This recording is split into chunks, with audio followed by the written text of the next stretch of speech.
आओ करें और सीखें वर्कशीट क्रमांक 74। गतिविधि का नाम बताओ। कब क्या करते हो। उपावधारणा दिन महीने व वर्ष की समझ। यहाँ पे हमें दिया गया है, यदि किसी बच्चे का जन्म 5 जनवरी 2007 को हुआ था तो वह 2 अगस्त 2007 को कितने महीने का था। सबसे पहले हम लिखेंगे वर्ष, तो वर्ष है 2007। जिस दिन हमें कितने वर्ष का है वो संख्या निकालने को बोला है, हम वो लिखेंगे वर्ष। महीना कौन सा है, अगस्त, यानी कि 8वां महीना, और तारीख है 2। इसी प्रकार से बच्चे का जन्म दिनांक है 5 जनवरी 2007। अब हम आज का दिन जो वो बता रहा है कि 2 अगस्त 2007 को कितने महीने का था, तो 2 अगस्त 2007 में से हम जन्म दिनांक वाला दिन यानी 5 जनवरी 2007 को घटा देंगे। इसके लिए आपको यहाँ पे ध्यान रखना है, ये साल है, ये माह है यानी महीना, और ये दिन है। 2 दिन में से हम 5 दिन को नहीं घटा सकते हैं, तो इसके लिए हम यहाँ महीने से उधार लेंगे। और आपको यहाँ पे ध्यान रखना है 30 दिन उधार लिए जाएंगे हमेशा ना। 28 दिन का भी महीना होता है, 29, 30 और 31 दिन का भी होता है, लेकिन एक साल में 365 या 366 दिन होते हैं। और जब हम 365 में 12 से भाग देंगे तो देखिए भाग ना जाने की यहाँ शून्य लगेगी, दशमलव लगा के हम एक 0 उतारेंगे, 12 चौक 48।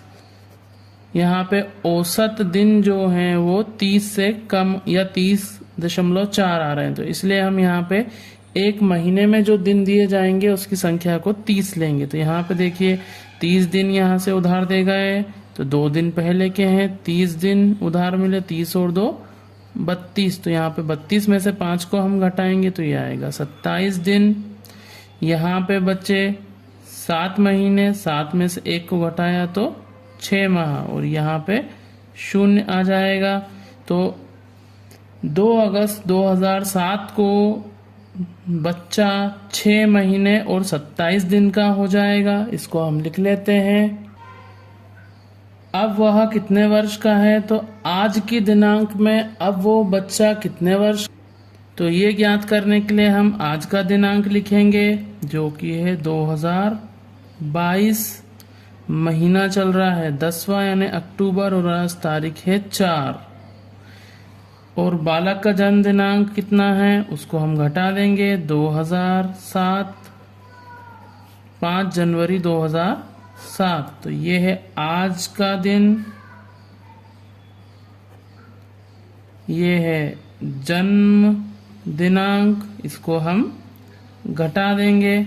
तो इसके लिए आपको ध्यान रखना है, फिर वही प्रक्रिया करेंगे, हम यहाँ से उधार देंगे तो 30 दिन मिलेंगे, 30 और 4 हो गए 34। 30 में से 5 को हमने घटा दिया तो यहाँ पे आ गया है 29। अब यहाँ से उधार दिया था तो यहाँ बचा 9, 9 में से 1 को घटाएंगे तो यहाँ बचेगा 8, और यहाँ पे इधर से हासिल लेगा, 12 में से 7 को घटाया तो 5, यहाँ बचे 1, ये 1 आ गया है, और यहाँ 0 और ये 0, मतलब ये हो गए वर्ष, ये हो गए माह, और ये हो गए दिन। तो आज वह बालक 15 वर्ष यानी 15 साल 8 महीने और 29 दिन का है। यहाँ पे हमसे उम्र के केवल वर्ष पूछे गए हैं, तो यहाँ पे हम लिख देंगे बालक 15 वर्ष का है। तुम्हारा जन्म कब हुआ है, तो यहाँ पे आपको अपनी जन्म दिनांक लिख लेनी है, जैसे यहाँ पे लिखी हुई है 1 जुलाई 2008, और अपने जन्म दिनांक को शब्दों में लिखो। तो जैसा हमने अभी पढ़ा 1 जुलाई 2008 यहाँ पे आपको लिख देना है। क्या तुम्हारे पास भी जन्म प्रमाण पत्र है? अपने बड़ों से पूछो आज के दिनांक में आप कितने वर्ष, माह व दिन के हैं, पता करें और लिखें। तो इसके लिए आप आज का दिनांक लिख लेते हैं, हम इसे बहुत ही आसानी से निकाल सकते हैं। आज का दिनांक हम लिख लेंगे जो कि है, सबसे पहले हम वर्ष लिखेंगे, तो वर्ष है अभी 2022, माह चल रहा है 10वां यानी अक्टूबर, और आज तारीख है 4। तो आज का दिनांक हमने लिख लिया है। इसी प्रकार से आपका जन्म दिनांक ये ऊपर लिखा हुआ है, तो सबसे पहले हम लिखेंगे वर्ष, तो 2008, महीना है 7वां और तारीख है 1। अब हम इसको घटा देते हैं। जन्म दिनांक जो है आपका, उसको आज के दिनांक में से हम घटा देंगे। तो 4 दिन में से 1 दिन को घटाएंगे तो यहाँ पे आया 3 दिन। 10 माह में से 7 माह को घटाया तो यहाँ पे आएंगे 3 माह, और यहाँ से हासिल देंगे। 12 में से 8 को घटाया तो आया 4, यहाँ बचा 1, तो ये आ गया है 0 का 0 और ये 0। आज के दिनांक में आपकी उम्र है 14 वर्ष 3 माह और 3 दिन। इसी प्रकार से आप भी आसानी से उम्र को निकाल सकते हैं। इसी प्रकार से हमने अन्य प्रश्नों को भी कर लिया है। इसी प्रकार के अन्य प्रश्नों को भी आप हल करके देखें। रामानुजन जी का जन्म हुआ था 22 दिसंबर 1887 को हुआ था। मध्य प्रदेश का गठन 1 नवंबर सन 1956 को हुआ। जैसे हमारे स्कूल का स्थापना वर्ष है सन 2002 है। आपके स्कूल का स्थापना वर्ष जो भी हो, आप अपने शिक्षक से पूछ के उसको लिख लें। आप किस वर्ष में वोट डालने के लिए पात्र होंगे, तो हम जानते हैं वोट डालने के लिए पात्र होने के लिए उम्र होती है 18 वर्ष। अब यहाँ पे आपकी उम्र का वर्ष है 2008, तो 2008 में हम 18 को जोड़ देंगे तो 2026 आ रहा है, यानी कि 2026 में आप 18 साल के होंगे, तब आप वोट डालने के लिए पात्र होंगे। आओ करें और सीखें वर्कशीट क्रमांक 75। गतिविधि का नाम, कीमत बताओ, उपावधारणा, मुद्रा की समझ।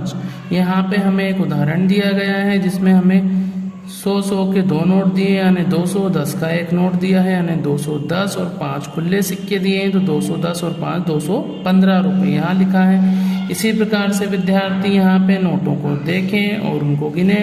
100 का 1 नोट है, 10 के 6 नोट की कीमत हुई 60 रुपये, तो ये मिला के हो गए 160 और 1 रुपये खुले हो गए 161 रुपये। 100 रुपये का 1 नोट, 10 रुपये के 3 नोट मिला के हो गए 130 रुपये, और यहाँ पर 7 1 रुपये के सिक्के हैं, तो 130 और 7 137 रुपये। इसी प्रकार से हम अन्य सभी नोटों को गिनकर लिख लेंगे। यहाँ पे हमने नोटों को गिनकर उनकी कीमत जो है कुल मूल्य है उसको लिख लिया है। इसी प्रकार से शिक्षक विद्यार्थियों को नकली नोटों के द्वारा खरीदने और बेचने का खेल खिलवाकर भी रुपए जोड़ने की समझ को बेहतर बना सकते हैं। आओ करें और सीखें वर्कशीट क्रमांक 76। गतिविधि का नाम, कीमत बताओ, उपावधारणा, मुद्रा की समझ। यहाँ पे हम मुद्रा के बारे में और अपनी समझ को बेहतर बनाएंगे। यहाँ पे दिया गया है एक बैडमिंटन रैकेट यहाँ पे दिया हुआ है जिसकी कीमत दी हुई है 65 रुपये।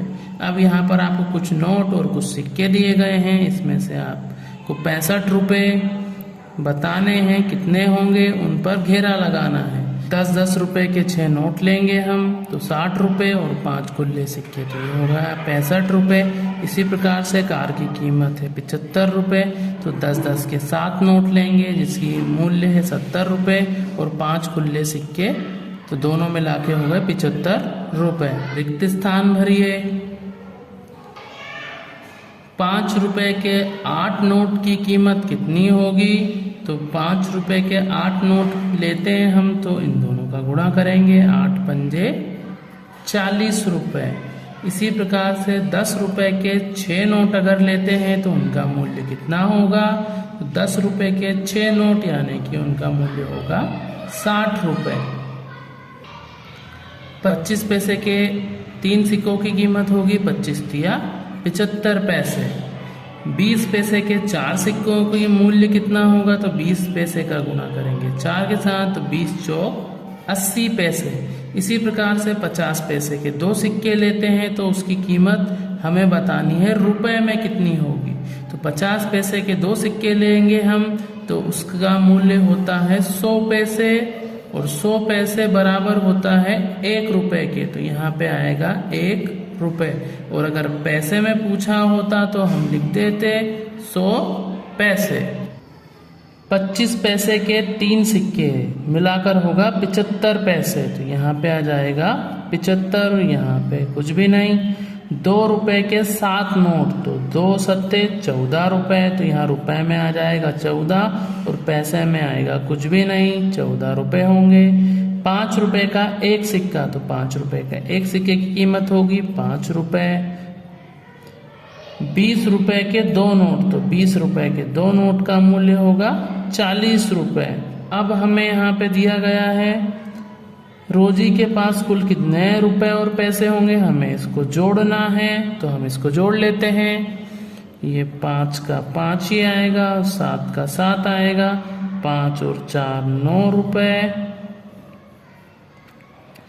4 और 1 5 रुपये, यानी 59 रुपए 75 पैसे। रोजी के पास कुल रुपए हैं 59 रुपए 75 पैसे।